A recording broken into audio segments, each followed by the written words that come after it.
on people.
No me jodas.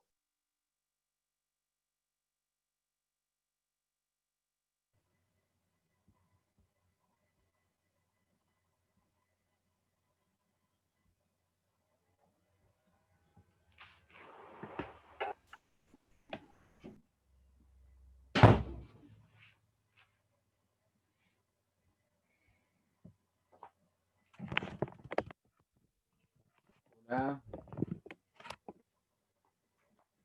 ¿cómo están?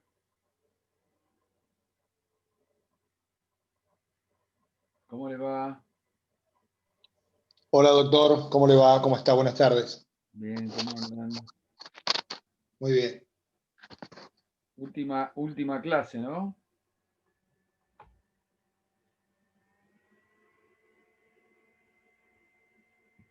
¿Están muteados? Los tengo que desmutear. A ver. Están. No los escucho. ¿Ustedes me escuchan?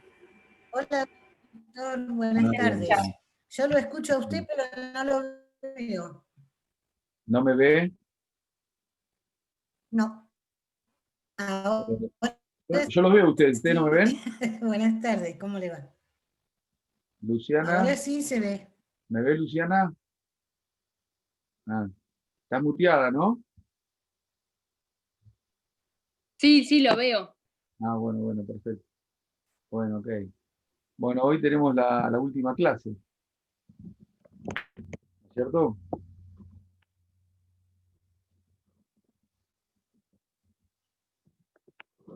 Esta sería mi última clase y tendríamos un repaso el día jueves, en principio a las 6:30, ¿no? ¿Quedamos así? Sí. Bien. Bueno, se van incorporando algunos de a poco. Bueno, hoy vamos a ver autoría y participación, que es la unidad número 19 del programa. ¿Eh? No sé si han podido ver algo de esto.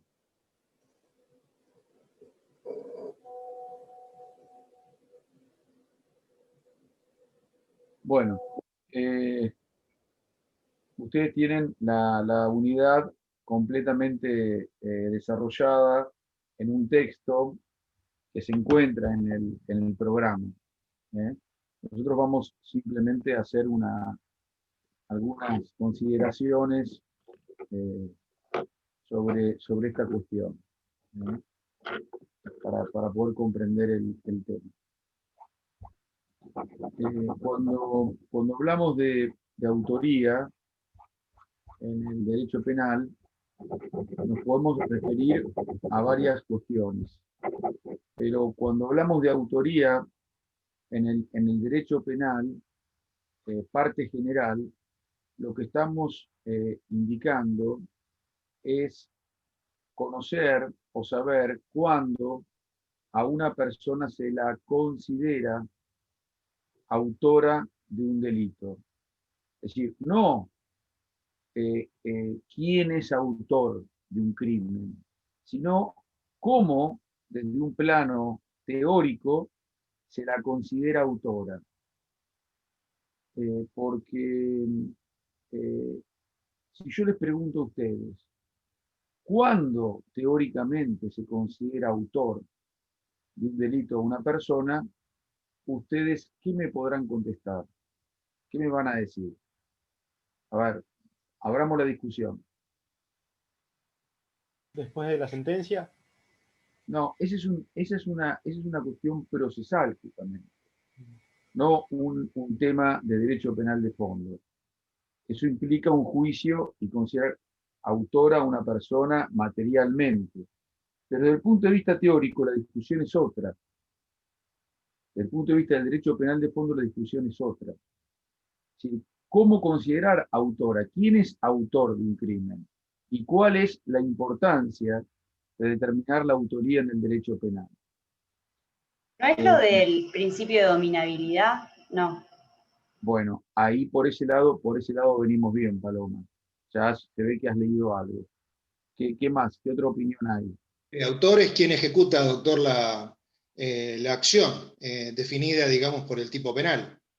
Bien, esa es es decir, ahí ya tenemos dos teorías. Por un lado, la de Sergio es la teoría formal objetiva, y la de Paloma es la teoría del dominio del hecho. Eh, Muy bien, no son las dos únicas teorías que han servido para definir qué es autor. Ustedes me dirán, ¿cuál es la importancia de definir la autoría? Tiene importancias prácticas. Eh, la, la- la más relevante es que nuestra ley, eh, nuestra ley y también, digamos, nuestras leyes eh, lo exigen. Lo exigen para varios motivos. En primer lugar, eh, porque nosotros distinguimos entre autores y partícipes. Es decir, y para poder hablar de participación necesitamos primero hablar de autoría, porque la autoría es el concepto principal, es el concepto nuclear, y la participación siempre es accesoria de la autoría. ¿eh? Esto se llama principio de accesoriedad. Solamente se puede ser partícipe del hecho de un autor para nuestra legislación. Y digo para nuestra legislación porque hay legislaciones que no distinguen entre autor y partícipe. Por ejemplo, la brasileña y la italiana, y también nuestra legislación con anterioridad al Código Penal de 1921. Es decir, eran todos intervinientes en el delito. Y la pena, y lo que distinguía al autor del partícipe o la intervención de cualquiera, era el nivel de pena. Pero nosotros hoy tenemos un sistema que diferencia el autor del partícipe. Lo mismo ocurre no solamente en nuestro Código Penal a partir de 1921, sino que también esta distinción la hace el Estatuto de Roma, que como ustedes saben, por ley 26.200, es ley para la nación argentina. Nosotros incorporamos el Estatuto de Roma, que es el estatuto de la Corte Penal Internacional, que en rigor establece no solamente normas procesales, sino también normas de derecho penal de fondo. Y entre las normas de derecho penal de fondo que establece están justamente las referidas a la autoría y participación. Bien, entonces, hay importancia práctica de distinguir entre autor y partícipe, como decíamos, porque nuestra legislación lo exige, para saber si una persona ha intervenido en un crimen y si esta intervención tiene relevancia penal. Para ejemplificar concretamente, supónganse que una banda de de ladrones decide robar un banco, se organizan, y en esta organización a uno le toca ser chofer de la banda.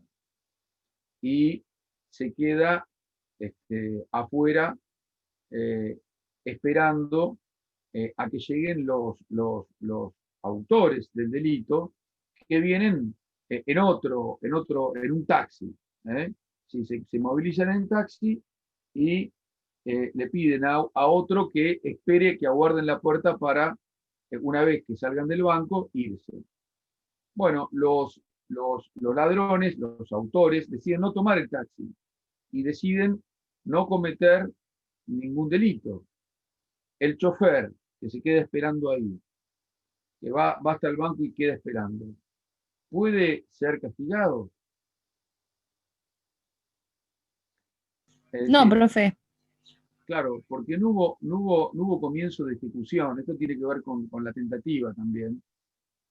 Pero lo que quiero significar que no hubo hecho de un autor en el caso.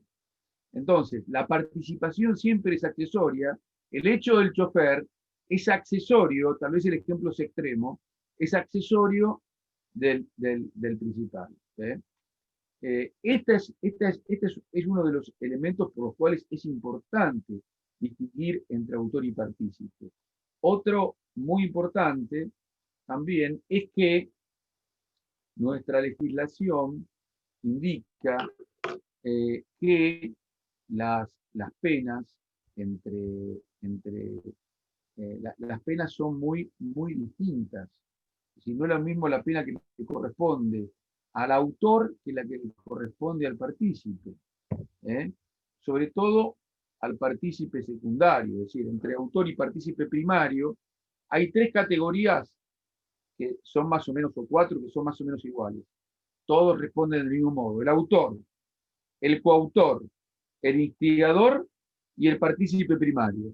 Estos 4 responden con la misma cantidad de pena. Es decir, si hay un homicidio imputado, todos van a responder con una pena de 8 a 25 años de prisión. Ahora, si la persona, en lugar de ser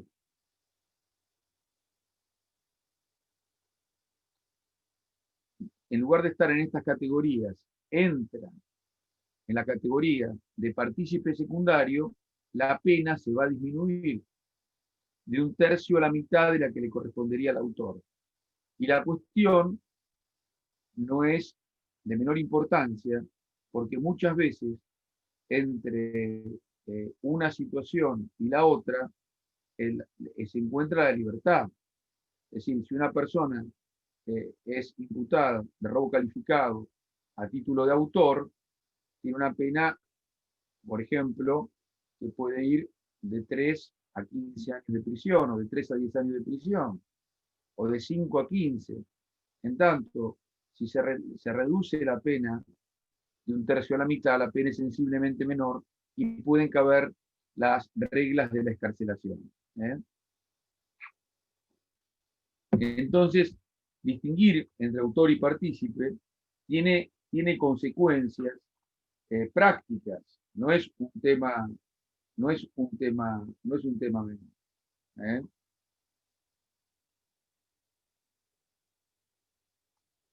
Otra cuestión relevante, que ya la vamos a ver, es que las circunstancias del artículo 48 se transmiten de autor a partícipe y no de partícipe a autor. Si estamos hablando de las circunstancias agravantes, las circunstancias típicas agravantes.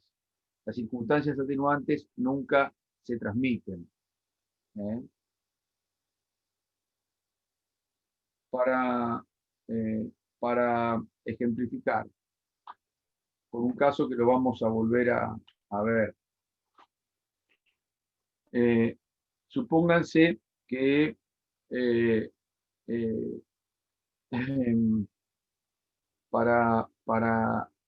son casos que se han dado tanto en hay jurisprudencia de estos casos, tanto en Alemania como acá, como en nuestro país. Ustedes pueden consultar el texto que tienen en el programa, si quieren, en el sitio de la materia, si quieren profundizar.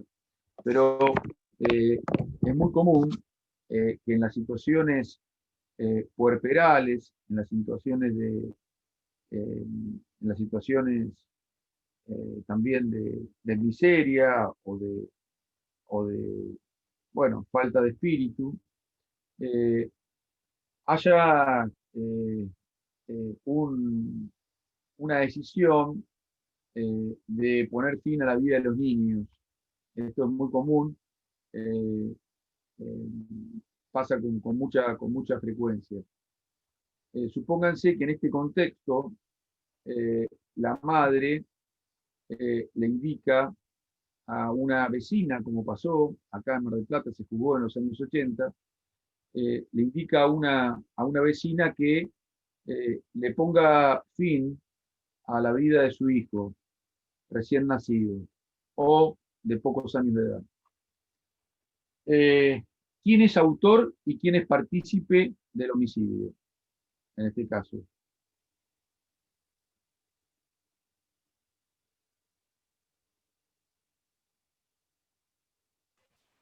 Para mí la madre. ¿Quién dice esto?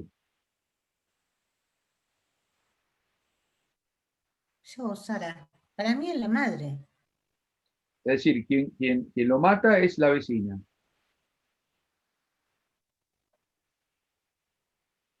Sí, pero la idea la tuvo la madre.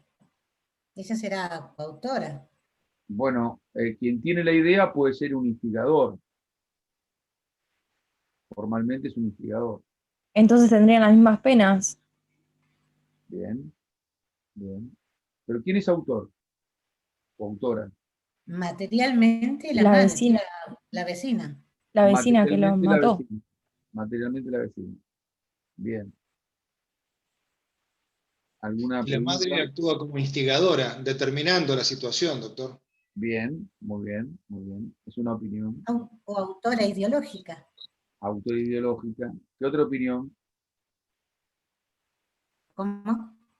¿Hay alguna otra opinión? Bien.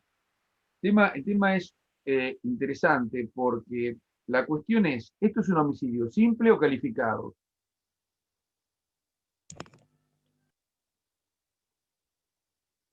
¿Es un homicidio del artículo 79 del Código Penal, homicidio simple, o es un Calificado homicidio calificado? por El el que vínculo. matare a un ascendiente, descendiente, cónyuge, No, conviviente. es simple, porque la vecina no es pariente de esos vínculos. ¿Todos concuerdan con Agustina?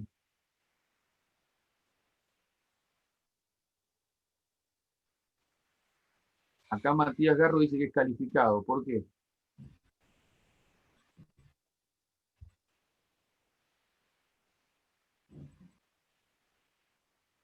Habla, Matías. Disculpe, es calificado porque hubo, o sea, hubo un planeamiento, digamos, se juntó personas o sea, se pidió para poder cometer el delito. Bien, la discusión fue muy interesante. Acá en Mar del Plata hubo un caso que se llamó Otalepo, donde se discutió esta cuestión. La Cámara había considerado que era un homicidio calificado, las partes recurrieron el fallo ante la Corte, la defensa y la Fiscalía también, considerando lo que decía Agustina, es decir, que el autor había sido la vecina y por lo tanto no correspondía la calificación de homicidio calificado porque es el hecho del autor, en principio, lo que determina la calificación. ¿eh? Eh, eh, bien, la Corte revocó el fallo, diciendo que es decir, el homicidio era simple y que las circunstancias agravantes nunca se pueden transmitir del partícipe, la madre que no ejecutó el hecho, al autor, que es la vecina. Esto es lo que dice el código. Ahora bien, lo importante de todo esto es saber quién es el autor.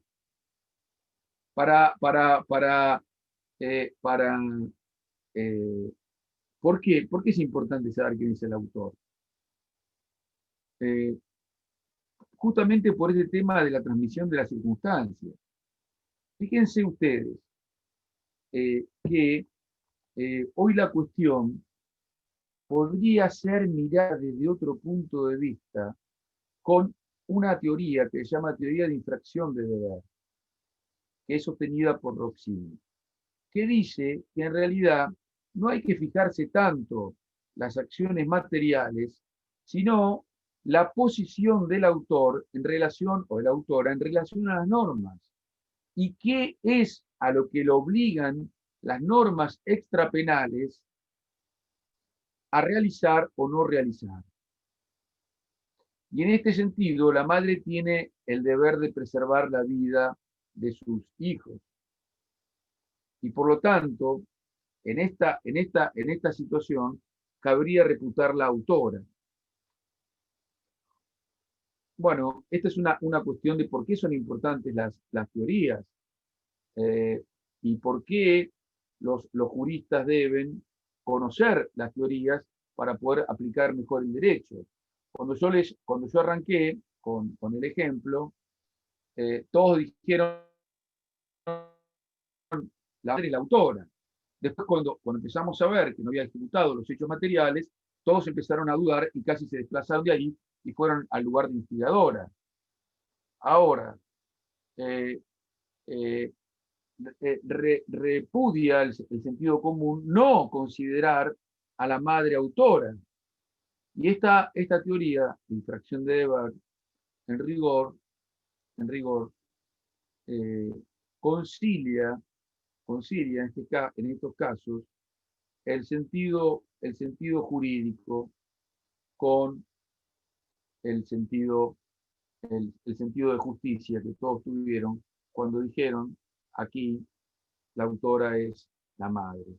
Es decir, es una teoría importante que ha sido utilizada inclusive en otros casos. En nuestro país fue utilizada para juzgar delitos de lesa humanidad en situaciones en que se dificultaba también la imputación a los autores. La primera vez que fue utilizada fue en el llamado caso de la Unidad Penal 9 de La Plata, donde se juzgaron crímenes de lesa humanidad cometidos en esa unidad penal. La causa se llamó Dupuy, que era el director de esa unidad, y se imputó allí a varios médicos que habían dejado abandonados a personas torturadas sin asistirlas en plena dictadura. Bueno, son cuestiones que me parece un poco históricas, pero que antecedentes concretos que han ocurrido, jurisprudenciales, donde se han utilizado estas teorías. Bien, como ustedes advertirán, el tema de la autoría y participación es un tema que poco importa cuando hay una sola persona que comete el delito, pero la realidad nos indica que el hombre es un ser sociable y así como se asocia para estudiar derecho en estos grupos, así como nos asociamos para el comercio y nos asociamos para tener una familia, también nos podemos asociar para hacer cosas no muy buenas, como es violar normas penales que castigan con penas de prisión algunas conductas disvaliosas. Es decir, también existe la sociedad para delinquir, y esta sociedad para delinquir se hace con otras personas. Cuando esto ocurre, tenemos que saber qué pena le corresponde a cada uno de acuerdo a principios de justicia. Y los principios de justicia comienzan dividiendo el autor del partícipe. Si no es lo mismo el autor que el partícipe. Y dentro de la participación hay distintos niveles de intervención. Bien. Tenemos que decir entonces que hay autoría en el derecho penal. Si la autoría en el derecho penal la vamos a definir conforme diversas teorías. Nosotros ya, a partir de este caso, de estos casos, conocemos tres. La formal objetiva, que es la que mencionó Sergio, la del dominio derecho, que es la que formuló Paloma, y la de infracción de deber, que la describí yo. Pero también hay otras, como la subjetiva, que fue utilizada en Alemania durante mucho tiempo, y que nos va a decir que es autor del delito aquel que tiene ánimo de autor, y que es partícipe, que tiene animus soci, es decir, que tiene simplemente ánimo de participar como socio en el delito, y no como protagonista del crimen. Entonces, y luego tenemos las teorías unitarias. Las teorías unitarias, que también las vimos al principio, que no distinguen entre autor y partícipe, y que, bueno, todos son intervinientes, y se va a aplicar la pena que corresponda de acuerdo al grado y al nivel de intervención que haya habido. Bueno, ¿queda claro? ¿Hasta aquí? ¿Alguna pregunta? Bien. ¿Podría repetir, doctor, podría repetir el listado de teorías que mencionó, por favor? Sí, la van a encontrar en el libro mío, que está reproducido, pero básicamente teorías unitarias y teorías diferenciadoras. Y dentro de las teorías diferenciadoras, contamos con la teoría subjetiva, la teoría formal objetiva, la teoría del dominio del hecho y la teoría de infracción de deber. Que la teoría de infracción de deber diferencia, pero muchos autores consideran que la teoría de infracción de deber no distingue. Es una teoría unitaria. Si ubican las teorías de infracción de deber como teorías unitarias. Bueno. Profe. Sí. Justo a mí se me cortó cuando usted mencionó lo de las circunstancias agravantes, que se transmiten y ahí se me cortó, y después sí que en los atenuantes no. Las circunstancias del artículo 40 y 41, y todas las circunstancias,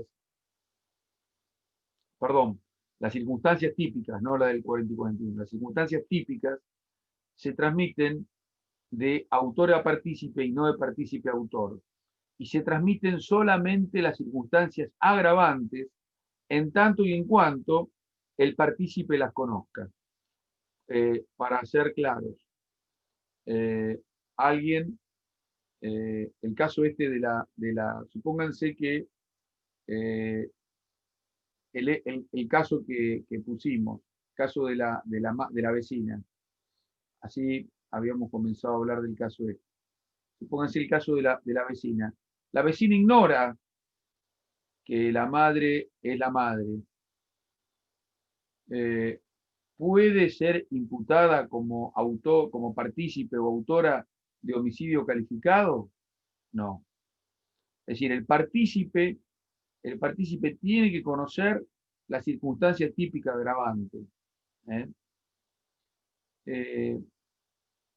Ahora, las circunstancias siempre se transmiten, como decíamos, de autor a partícipe y no de partícipe a autor. Pero antes que esto, tenemos que definir quién es el autor. ¿Quién es el autor? Para saber si se transmiten o no las circunstancias. Esta es la diferencia, esta es la importancia en nuestra legislación de distinguir entre autor y partícipe.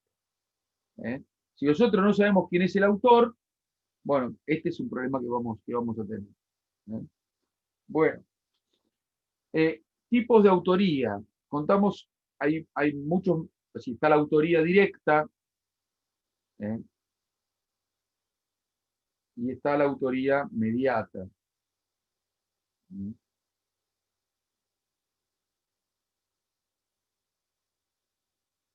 Hay autoría mediata cuando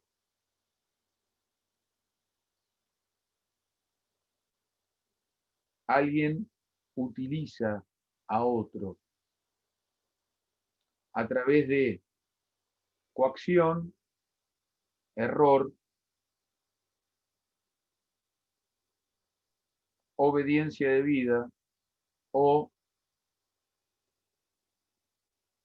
se vale de un defecto grave en el psiquismo de la persona.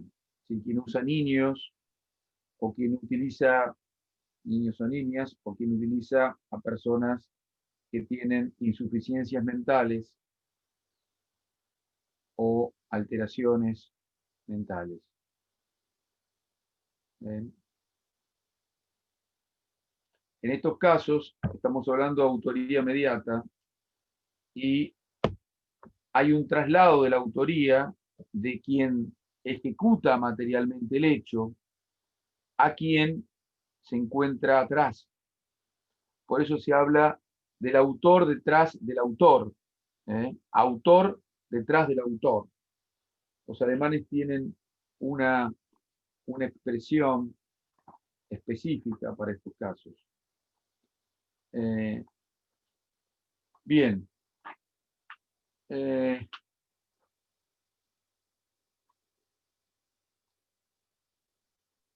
Acá hay varias cuestiones, es decir, varios ejemplos que podemos dar sobre este punto. Supónganse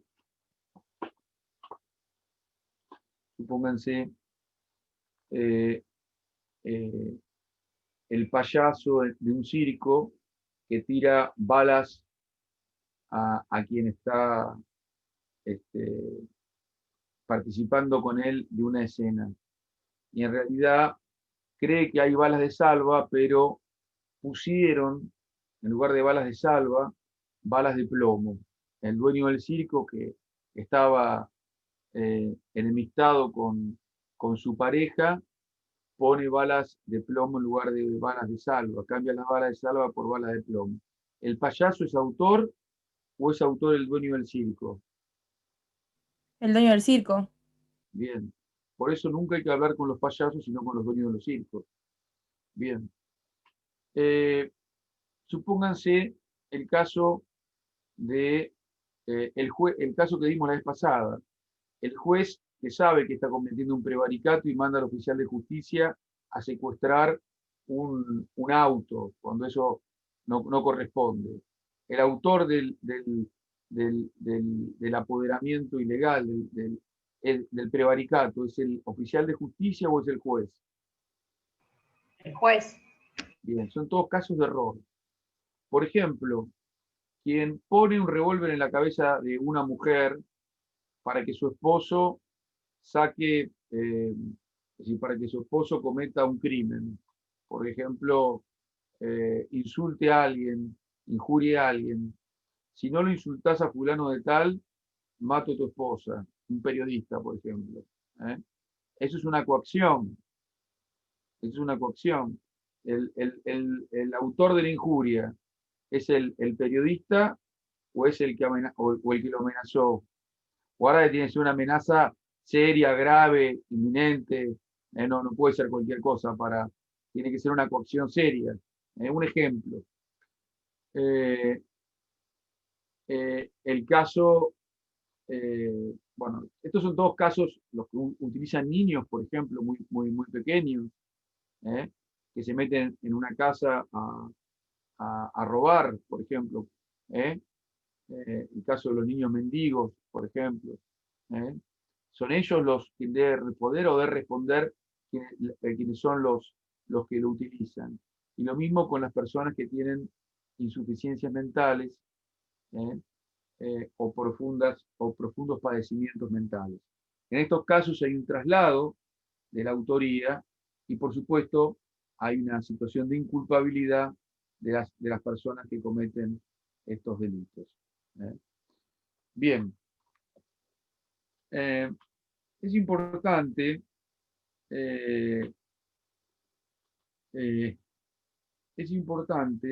en este tema saber las categorías, es decir, conocer las categorías más relevantes, un poco de autoría, es lo que estamos hablando. Coautoría es cuando, por supuesto, hay una pluralidad de personas que realizan la acción típica o que co-gobiernan el hecho. Nosotros estamos en estos casos, en estos ejemplos, y cuando estamos hablando de autoría, en estos términos, estamos hablando de la autoría en los hechos dolosos. Porque en los hechos culposos no entran las consideraciones de estas teorías. En los hechos culposos, lo que entra a regir, es decir, la teoría aceptada, es la de la equivalencia de las condiciones, porque la respuesta en estos casos es causal. Es causal. Los principios que se aplican son otros. Es más, esto es tan así que, por ejemplo, hay regímenes que directamente excluyen los hechos culposos. Por ejemplo, la Carta de Roma, de la cual acabamos de hablar, no rige para los hechos culposos. Toda esta distinción entre autor, partícipe, etcétera, e instigador, rige para los hechos, en principio para los hechos dolosos, no para los hechos culposos. En los hechos culposos, todos los que realizaron la situación de infracción de deber, que es lo que sostiene el tipo objetivo del hecho culposo, la violación al deber de cuidado, son autores de la infracción. En los hechos dolosos encontramos entonces autores, coautores, quienes ejecutan coetáneamente las acciones típicas. Por ejemplo, alguien que se apodera ilegítimamente de una billetera mientras la otra persona la sostiene. Ahí tenemos un caso de coautoría. Por ejemplo, también se ha utilizado la coautoría en los aparatos organizados de poder cuando, por ejemplo, hay un grupo de personas que verticalmente o horizontalmente, parte de un sector comete estos ilícitos, de un sector corporativo. Pónganse, como ocurrió en la Argentina, un sector de las Fuerzas Armadas, que se dedicaron a cometer delitos en la clandestinidad. O un grupo, por ejemplo, de policías, o un grupo de narcotraficantes, hoy en la actualidad, o un grupo que se dedica a la trata de personas. Es decir, la coautoría se ve muy frecuentemente en el crimen organizado. ¿Cuándo hay crimen organizado? De acuerdo a las convenciones internacionales, cuando se trata de un grupo de tres o más personas, con permanencia en el tiempo,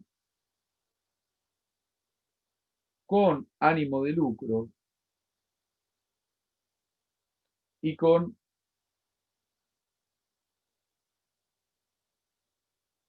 trascendencia internacional. Acá es decir, con estos casos son los requisitos para considerar un hecho como crimen organizado.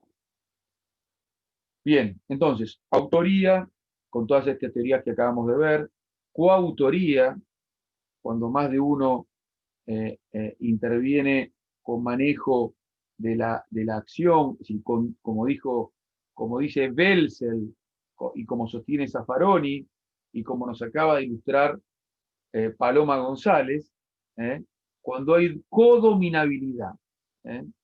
Cuando hay codominabilidad, o cuando hay una ejecución compartida de la acción típica. Bien. Entonces, autoría, coautoría, partícipe primario y partícipe secundario. ¿Qué diferencia hay entre partícipe primario y partícipe secundario?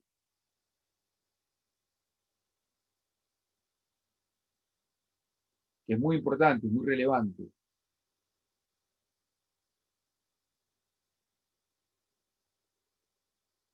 ¿Cuál es la diferencia?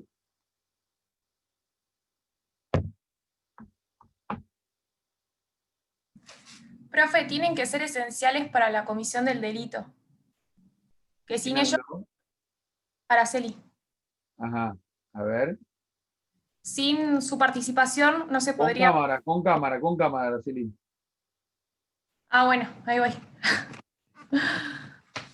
A ver. Sí. Un poco de eso. A ver. ¿Cómo decir? Ahí está. Que los partícipes primarios tienen que ser esenciales para la comisión del delito. Sin su participación el delito no se puede haber consumado. Perfecto. Por lo tanto, los secundarios... Y los secundarios tienen otro tipo de papel. Bien. No sé. Una pregunta, Araceli, o Sí. para cualquiera, ya que estamos. El chofer, ese chofer del cual hablamos, supónganse que el robo finalmente se cometió y el chofer los asistió. Se fueron. ¿Qué es? ¿Partícipe primario o secundario? Secundario. Secundario. ¿Cómo? Secundario. No sé quién habla. Todas. A ver, ¿quién quiere hablar? A ver, Agustina, ¿qué es? Secundario, profe, porque el delito ocurrió sin o con su presencia. ¿Y para vos, Araceli, también? Sí, también, porque el delito ya se había consumado y se podrían haber ido del lugar de otra manera. Ajá. ¿Todos concuerdan? ¿Sí? Supónganse que ese día no había taxis ni había colectivos. Y que, bueno, no había otro modo de cometer el hecho, de escaparse del lugar si no hubiese sido con ese chofer. ¿Sería primario o secundario? Secundario, podrían haber corrido como todos los chorros. Bueno, pero lo que ocurre es que para asegurar la impunidad necesitan irse con un auto, porque la policía tiene autos.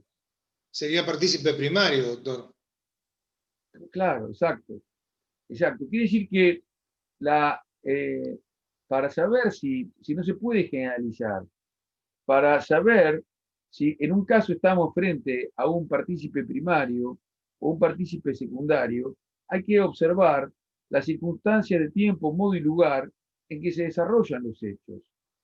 Sobre esto se ha escrito mucho, sí, sobre la diferencia entre partícipe primario y secundario, y ha habido varias teorías, es decir, una de estas, es decir, para distinguir entre lo esencial y no esencial, es recurrir al método de la supresión mental hipotética. Es decir, es saber que si nosotros suprimimos al chofer, el delito se hubiese cometido o los ladrones, por ejemplo, hubiesen sido atrapados. Supónganse ladrones en Londres, en Piccadilly Circus. ¿Quién conoce Piccadilly Circus? ¿Alguien conoce Piccadilly Circus? ¿O saben lo que es Piccadilly Circus? Bueno, Piccadilly Circus es una calle de Londres que está repleta de medios. En ese caso, supónganse acá, sin ir tan lejos, supónganse que sea en la peatonal San Martín. Hay una parada en cada. Es difícil que en en esas circunstancias podamos considerar al chofer como un partícipe, al taxista como un partícipe primario. Es más, el aporte del taxista a ver, el hecho de llevar a ladrones en el taxi no implica que el taxista sea culpable, puede ser inocente, pues puede desconocer. Esto es muy importante, porque ahora vamos a ver cuáles son los principios de la participación. Es muy importante saber que el partícipe debe tener convergencia intencional, que es uno de los principios de la participación criminal. ¿Convergencia intencional con qué? Con el hecho del autor. Que su intención converja con la intención del autor. Que haya otro principio es el de comunidad de acción o comunidad de hecho.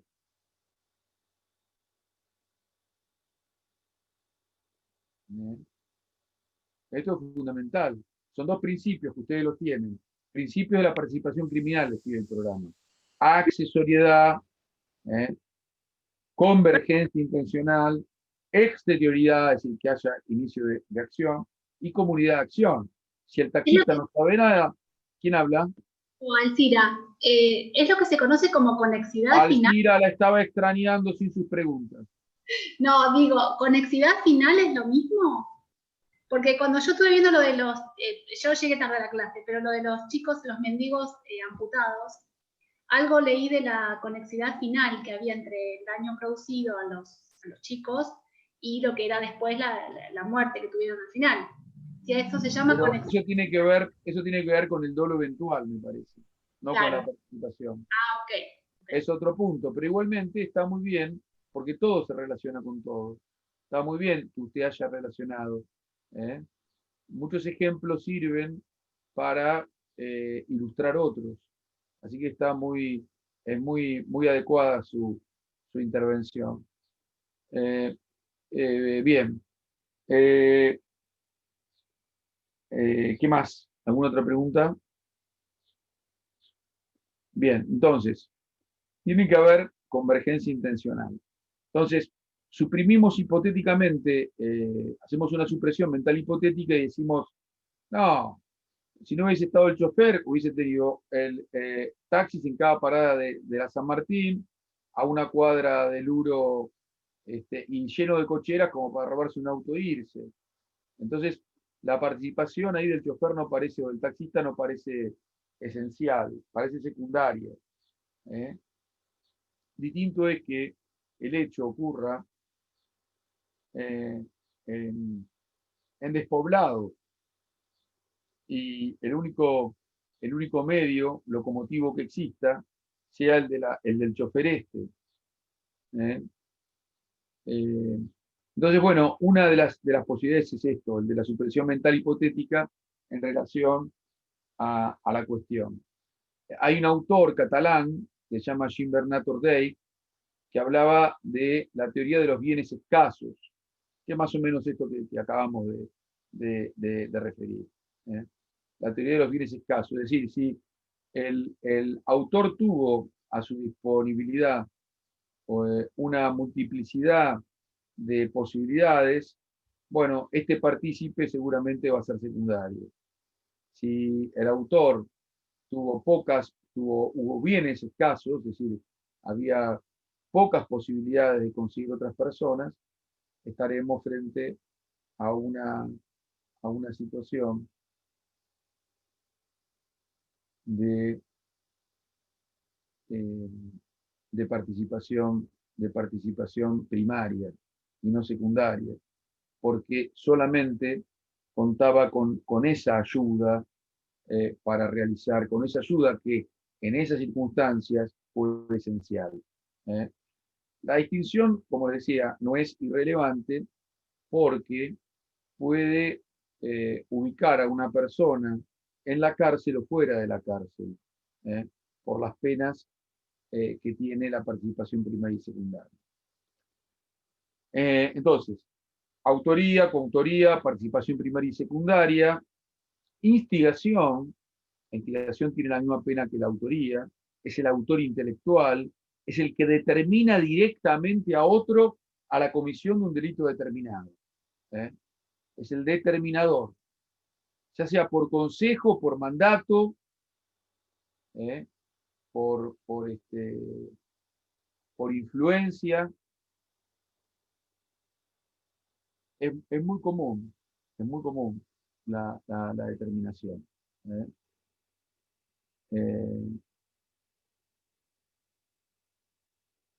Pero también,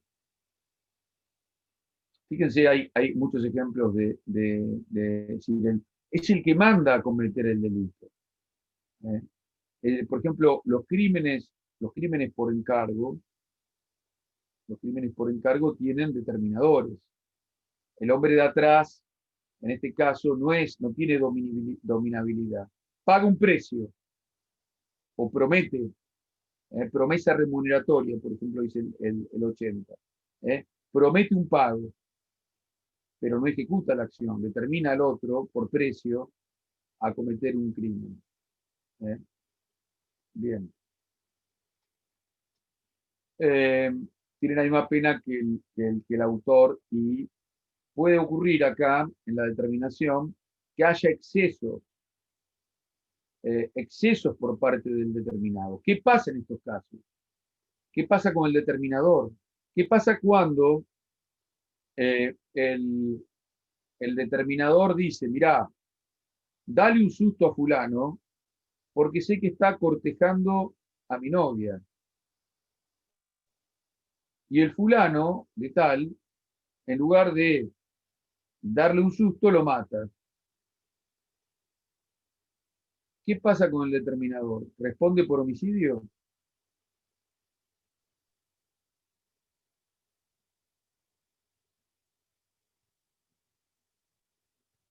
Supónganse que alguien le dice, ¿qué pasa en estos casos? ¿Qué les parece a ustedes?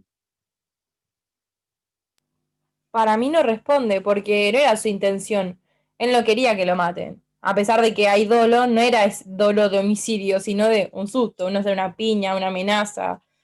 No era lo que esperaba, ni quería. Bien. Pero vayamos al ejemplo de los mendigos rusos, que bien lo trajo Natielo Alcira. ¿Qué pasa si acá tenemos que ponernos en la previsión del determinador? Si yo soy el determinador y sé que el determinado es una persona violenta, una persona que cuando comienza a pegar no tiene límites, y le digo, dale un susto, y sé que tiene un prontuario de homicidios, ¿a ustedes qué les parece? ¿Voy a tener que responder o no? Sí. Por eso, hay que ver, ¿no es cierto? En primer lugar, si el exceso fue intensivo o extensivo. Es decir, si fue intensivo en cuanto al bien jurídico, darle un susto implica afectar su integridad física, su libertad y hasta su vida. Si es intensivo, si es en el respecto del mismo bien jurídico y hay previsión en el determinador de la posibilidad de un resultado, va a tener que responder. Va a tener que responder. Ahora, no ocurriría lo mismo si es extensivo. Supónganse que una persona le dice a otra, mirá, andate a lo de Menganita, porque Menganita ha recibido una herencia de 100.000 pesos, 100.000 dólares, no es lo mismo 100.000 pesos que 100.000 dólares, y la casa está vacía. Bueno, entra a la casa y Menganita estaba, y no solamente le roba, sino que aparte abusa sexualmente de esa persona. El determinador, en este caso, podrá responder por el robo, pero difícilmente se le puede imputar el abuso sexual, porque no estaba en las previsiones. Bien, entonces, un poco hablamos de instigación. Tenemos que hablar también de encubrimiento. ¿Por qué tenemos que hablar de encubrimiento? Porque si bien el encubrimiento hoy es una figura autónoma, si es un delito autónomo, en su momento fue una forma de participación. Y además porque es importante distinguir los casos de encubrimiento de los casos de participación. Las penas son radicalmente distintas entre participación y encubrimiento. Supónganse que alguien, para tratar de evitar que lo castiguen, oculta el cuerpo en una casa. Lleva a la persona, el cuerpo de la persona asesinada a la casa de un amigo. ¿Qué es el amigo? ¿Es partícipe? ¿Es autor? ¿Es encubridor? ¿Es instigador? ¿Cómo calificarían ustedes? La policía descubre el cadáver en la casa del amigo, descubre al autor, ¿y cómo calificarían ustedes? Es decir, ¿qué dirían respecto del amigo que permitió que el autor llevara el cadáver? ¿Qué es?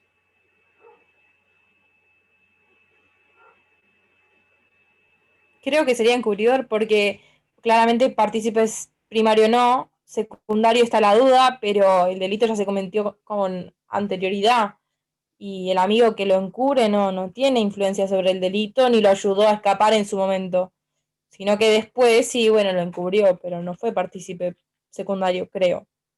Sí, encubridor, también, opino lo mismo. ¿Quién opina lo mismo, Araceli? Bien, bien, perfecto. Bueno, acá lo que hay que ver, lo dice el código, fíjense, el artículo 47, hay que ver si hubo o no promesa anterior por parte del vecino. Si el vecino se comprometió a guardar el arma o a esconder el cadáver con anterioridad a la comisión del hecho, hay participación secundaria. De lo contrario, hay encubrimiento. La diferencia no es menor. La diferencia no es menor. Ustedes piensen que no es menor, la diferencia no es menor.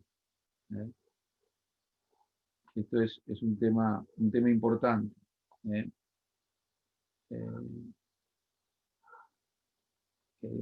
Así que bueno, esto es un tema relevante. No es lo mismo una participación secundaria en homicidio que ser encubridor de un homicidio.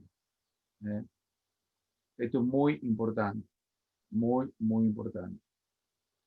Es más, fíjense ustedes que si es, por ejemplo, piensen en este caso, casos entre hermanos o casos entre cónyuges. Ustedes saben que entre parientes, en general, entre parientes, inclusive en la amistad íntima, rige una excusa absolutoria. No puede haber castigo respecto a encubrimientos en estas situaciones. La ley privilegia algunas situaciones de familia, el mantenimiento de algunas relaciones de familia y de la amistad íntima por sobre la estricta justicia. Fíjense qué profundidad humanística tiene nuestra legislación. Si tiene realmente, digamos, algo que sorprende, ¿no? A veces uno encuentra en la comunidad un sentimiento de justicia fuerte, importante, pero que no siempre está guiada por principios humanísticos. Fíjense nuestro código cómo limita la posibilidad de aplicar una pena a los familiares o a los amigos íntimos. Fíjense el artículo después 185 del Código Penal en relación a los delitos contra la propiedad, por ejemplo. En estos casos rige, bueno, rigen estas normas. Es decir que... Profe, sí. esto no estaría mal, porque, o sea, no tiene nada que ver el parentesco, la afinidad con una persona con encubrir un delito, yendo al ideal. O sea, no entiendo qué tiene que ver. De hecho, yo me imagino, si un día mi hija me dice, no, mamá, me mandé tal cagada, lo que sea, pero voy yo y la llevo yo a la comisaría. No tengo por qué encubrirla. No entiendo esa parte. Está muy buena la reflexión, Agustina. Pero la ley privilegia tu relación de madre por sobre esas cuestiones y deja librado a la pedagogía de cada familia la cuestión. El Estado en esos casos no se mete. Es decir, si vos denunciás a tu hija, esa denuncia es inválida. Y el procedimiento es nulo. Es así. Si para nuestra legislación es así. Y no puede reputarse, no puede tomarse en cuenta el testimonio de la madre contra la hija. Es decir, a ver, va a haber un procedimiento, si vos haces la denuncia contra tu hija, probablemente es decir, las actuaciones sean convalidadas a través de otros elementos. Un juez o un fiscal puede considerar o no válida esa actuación, depende del criterio que tenga ese fiscal. No hay muchos casos de madres que denuncien a sus hijos, pero en los casos que hay, en los casos que ha habido, y en los casos de testimonios, en general se han reputado inválidos y esos procedimientos se han anulado, porque la ley privilegia la relación entre madre e hija, es decir, una relación que debe fortalecerse, a la estricta y rigurosa aplicación de la ley. Fíjate, esto es así. Es una excepción, digamos, fundada al principio de realización de la justicia. Pero, bueno, pero funciona de ese modo. Bien. Profe, la otra pregunta, pero nomás para, después si no la busco. ¿Y en el anteproyecto de Zaffaroni de 2012, se plantea esto de la misma manera o se planea cambiar? Si no, de última lo busco, no hay drama, por ahí sí No, sabía. esto no ha cambiado, esto no se cambió. Esto es así. Esto es así. Hay dos normas que rigen esta cuestión. Por un lado, las excusas absolutorias del Código Penal. Fíjate el artículo 278, 279 del Código Penal. El encubrimiento entre parientes no es delictivo, entre algunos parientes, no todos, y la amistad íntima también. Y luego las normas de los códigos de procedimientos penales. Las normas de los códigos, de todos los códigos, establecen la nulidad de lo actuado cuando hay denuncias entre parientes muy próximos y testimonios entre parientes muy próximos. Puede ocurrir que haya otros modos de iniciar el proceso, y bueno, entonces en este caso puede reputarse válido. Pero si el proceso comienza exclusivamente por denuncia de la madre o testimonio de la madre, esto pasa a ser nulo.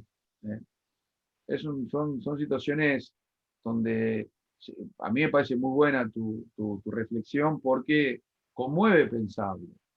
Es decir, conmueve pensarlo, pero también nos indica de una legislación profundamente humanista.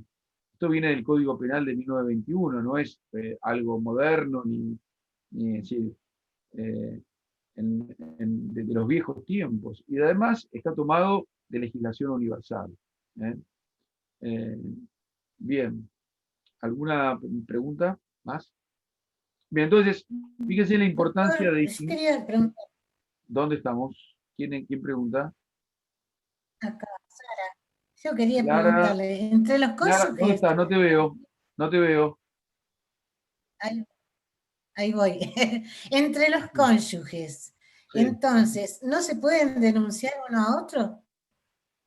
Denunciar se pueden, pero muy probablemente no tengan validez esas denuncias, salvo salvo los casos donde el Pero no lo cónyuge, tienen en cuenta. claro, sí, a ver, las denuncias por defraudación entre los cónyuges no son válidas, pero sí la de violencia física, por ejemplo. Ahí rige una norma específica. Lo que no es válido, estamos hablando del encubrimiento. Si usted encubre a su cónyuge, eso no es que no sea válido, va a ser impune. ¿Eh? Pero se puede, Es decir, la en el ley, caso, una cosa en es el caso, contra, una cosa es contra y otra cosa es a favor. El encubrimiento siempre es a favor. Distinto es cuando es en contra. Y en contra, inclusive, en algunos casos no rige, si no hay delito, o el delito es impune, como en las defraudaciones. Distintos son los casos de violencia. ¿Eh?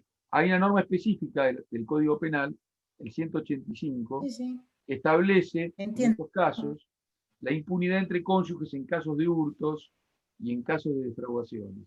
¿Eh? Y lo mismo entre hermanos cuando viven bajo un mismo techo. Supónganse que Agustina le robó el pullover a su hermana. ¿Eh? Bueno, la hermana la denuncia, bueno, no va a tener posibilidad de castigarla, porque viven bajo un mismo techo. ¿Eh? Diferente es cuando se está cuando ya se dejó de vivir con Se él. cortó. ¿Sí? Hay normas específicas sobre esto. Bueno, Gracias. bien. Son temas a veces que nos dejan perplejos, ¿no? Porque, por lo que acabamos de decir, pero bueno, la ley es así. Y tiene sus motivos que me parece, son válidos. Profe, hasta recién estaba pensando, parece que la ley decide por la decisión de uno, porque si una madre va a denunciar a su hijo es porque la relación claramente no está bien en un aspecto, ya sea económico, lo que sea. Por ende, si una madre decide ir a denunciar a su hija sabiendo que ya la relación o se partió o se está por partir, es como que la ley encima te dice, no, no, flaca, arreglalo. Yo me lo imagino como así. Sí, Es como que es hasta decide así. por uno. Es así, es decir, es válida la denuncia cuando afecta a la propia madre o afecta a otros del ámbito familiar. ¿Me entendés? Pero cuando solamente es eh, contra la persona, la denuncia, si no ocurre en estas circunstancias, la denuncia no es válida, si el testimonio no es válido, y tampoco la acción merece castigo, por lo que acabamos del encubrimiento, en estos casos, sí, estamos hablando del encubrimiento. Eh, eh, sí, no es punible el encubrimiento, de esto estamos hablando.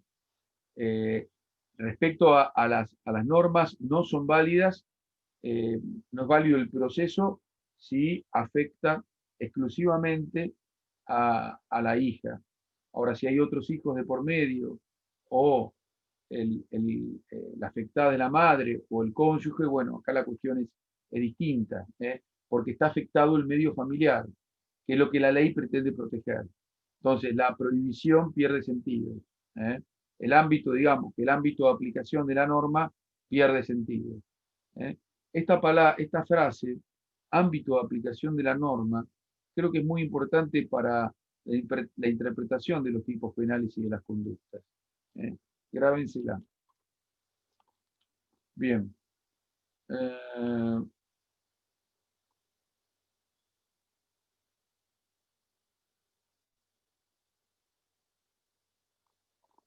Bueno, ¿alguna pregunta hasta aquí? Bien. El jueves quedaron con los profesores en realizar un repaso, ¿no? Sí, profe. A las 6:30. Creo que era después de la plenaria y la plenaria suele terminar 16:45 aproximadamente. 16:45. Bueno, vamos a estar entonces para esa hora también con los profesores el día jueves. Hay otros puntos del programa que autoría y participación en delitos contra la humanidad. Esto lo tienen, bueno, para hablar mucho. eh, eh, Participación en los delitos culposos de propia mano, tentados de omisión y cometidos por la prensa. En general se dice que en estos delitos no puede haber, sí, los delitos de propia mano es una categoría bastante antigua. ¿eh? Decía que hay delitos que solamente pueden ser cometidos por determinadas personas y que no admiten la participación. Esto es relativo. Esto es relativo. Hoy la, la teoría un poco se ha abierto. Yo no sé cuál es el motivo por el cual eh, se generó esta autoría de delitos de propia mano, pero eh, la aplicación práctica que tenía era en relación a los casos de abuso sexual. Si se decía que solamente en los casos de abuso sexual podía ser imputado el autor y no podía haber participación, porque se trataba de delitos de propia mano. Esto está bastante discutido hoy día. ¿eh? A mí me parece que eh, esto debe tener relación con la imputación de estos crímenes en las guerras. Ustedes saben que uno de los modos de domesticar a los pueblos y eliminar a los enemigos era el sometimiento de sus niños para que no crezcan y se venguen, y de sus mujeres para que no tuvieran más niños y que estos pueblos no pudieran crecer. Y por eso el asesinato y el abuso sexual de mujeres en las guerras.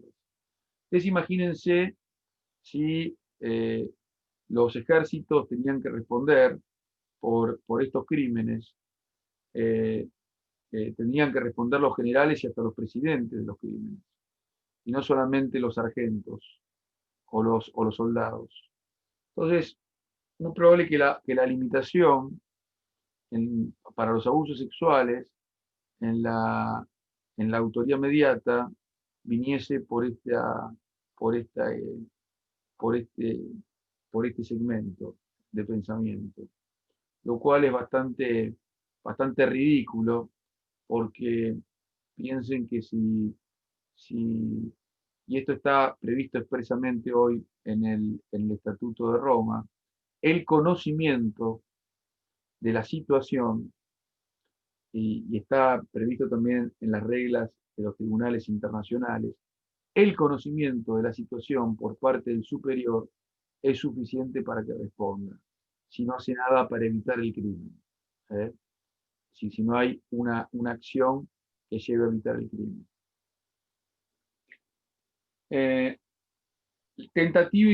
Tentativa. Bueno, sí puede haber tentativa, sí puede haber participación en la tentativa, no hay ningún inconveniente. ¿eh? Es decir, vamos a robar el banco, va el chofer, lo atrapa en la ruta, partícipe primario de tentativa de robo calificado. ¿eh? En la omisión es más complicado, es decir, pero puede haber también, nada impide que haya, eh, eh, es decir, que haya participación en las omisiones. ¿eh? Es más, hay, hay situaciones, hay situaciones donde la omisión es especialmente relevante, sobre todo en el crimen organizado. Muchas veces la impunidad se logra a partir de la omisión de la autoridad en la persecución del crimen. Si no hay sanción y no hay castigo, hay posibilidad de repetición de conductas. ¿Qué son las zonas liberadas por parte de las policías, sino delitos de omisión? Si no son participación en delitos, es decir, una participación homicida. Perfectamente posible. Hay reglas especiales, por eso el programa les pide delitos cometidos por la prensa. Estoy siguiendo el programa. Hay reglas especiales respecto a los delitos de prensa, justamente para evitar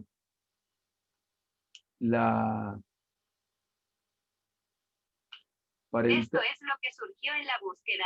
Para evitar la censura y hacer realidad el principio de libertad de prensa, la ley no castiga a quienes distribuyen los diarios. Es decir, la ley no castiga a quienes emiten las noticias. Hay toda una garantía, inclusive hoy hay secreto profesional del periodista, impuesto en la Constitución Nacional, y de no revelar las fuentes de información, y no se puede castigar al canillita por la injuria del que vende el diario.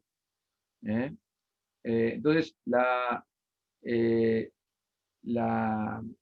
libertad de prensa lleva a que en los delitos cometidos a través de la prensa, porque se puede cometer delitos a través de la prensa, pero no van a responder quienes se encuentran en la distribución material o quienes emiten el noticiero, sino quienes cometen. Supónganse que en un noticiero alguien amenaza, o en un programa de televisión alguien amenaza a otro. El conductor no tiene responsabilidad, ni quien emite el programa, o se produce una injuria en este medio. No tienen responsabilidad. Rige el principio de libertad de prensa. Así lo establece el Código Penal. Agente encubierto, agente revelador, informante, entrega vigilada, son todos institutos premiales donde se confunde muchas veces el derecho penal de fondo con el derecho procesal penal. Institutos que tratan de generar mayor eficacia y a veces a riesgo de las garantías y de la buena justicia. Situaciones que hemos vivido en forma reiterada los argentinos. Bien, yo diría que con esto, luego de hablar 1 hora y cuarto, hagamos un balance final de esta cursada virtual que hemos tenido, sin perjuicio de las preguntas y sin perjuicio de las cuestiones que puedan aclararse el día jueves. De mi parte, les quiero transmitir mis deseos que puedan tener acceso a las herramientas fundamentales del derecho penal. Desde ya, mi disposición para lo que ustedes necesiten para poder aprobar con éxito la examinación. Tienen tiempo hasta el jueves de hacerme las consultas que necesiten a través del mail del aula. Y desde ya reflexionar con ustedes acerca de la importancia del estudio del derecho para tener una mejor justicia. Hace poco leí que algo interesante, me pareció interesante, donde hay más conocimiento. Alguien dijo esto y me pareció interesante, creo que un amigo. Dijo, donde hay más conocimiento del derecho, hay más jurisdicción. Donde hay menos conocimiento, hay más poder y por lo tanto menos derecho. Y la razonabilidad, el estudio, nos lleva a la posibilidad de una administración de justicia a través de cualquier rol que ustedes tengan, abogado, defensor, juez, con mayores posibilidades de dar una respuesta satisfactoria a la comunidad. Una respuesta satisfactoria es una respuesta con mejor calidad de justicia. Así que bueno, abrazarlos virtualmente, desearles lo mejor para el parcial, y no sé si hay alguna pregunta, si no, nos vemos el jueves.